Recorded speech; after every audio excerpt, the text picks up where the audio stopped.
उत्तर प्रदेश में आरएलडी के चुनाव चिन्ह पर समाजवादी पार्टी के उम्मीदवारों को मैदान में उतारने का खेल जयंत चौधरी और अखिलेश यादव दोनों को महंगा पड़ने जा रहा है।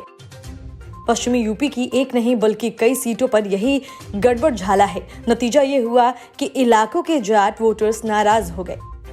वे इतने नाराज हैं कि कुछ भी हो जाए, कम से कम वे समाजवादी पार्टी और आरएलडी गठबंधन को वोट नहीं देने जा रहे हैं। इसकी एक वजह यह भी है कि दोनों ने मिलकर जाटों को कम सीट दिए हैं। जाटों की जगह मुसलमानों पर ज्यादा मेहरबानी दिखाई गई है।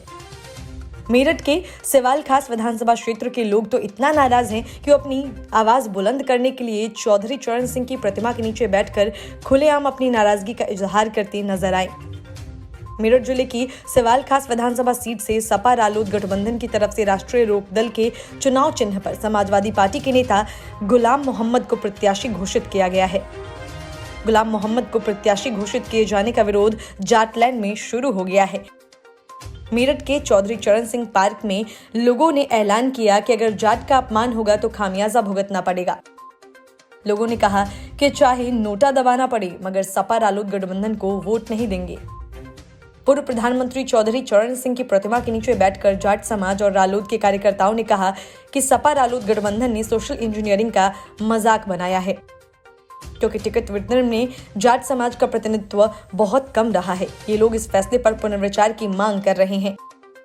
समाज के लोगों ने कहा कि उन्हें बहुत मजबूरी में अपनी आवाज बुलंद करनी पड़ रही है। मेरठ की बातें करें तो यहाँ सिवाल खास से रालोद के सिंबल पर गुलाम मोहम्मद लड़ेंगे। किठौर से सपा के शाहिद मंजूर ताल ठोकेंगे। हस्तिनापुर में सपा से योगेश वर्मा चुनावी मैदान में है। मेरठ शहर से सपा की रफीक अंसारी चुनावी मैदान में है। मेरठ कैंट क्षेत्र से रालोद की मनीषा अहलावत चुनावी मैदान में है।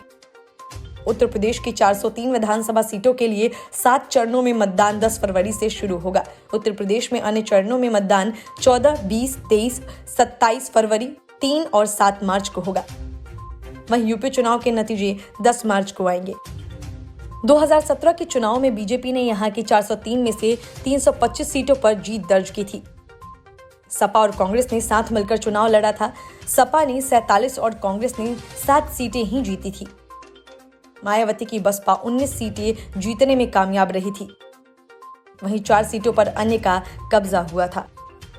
Bureau report, news of India.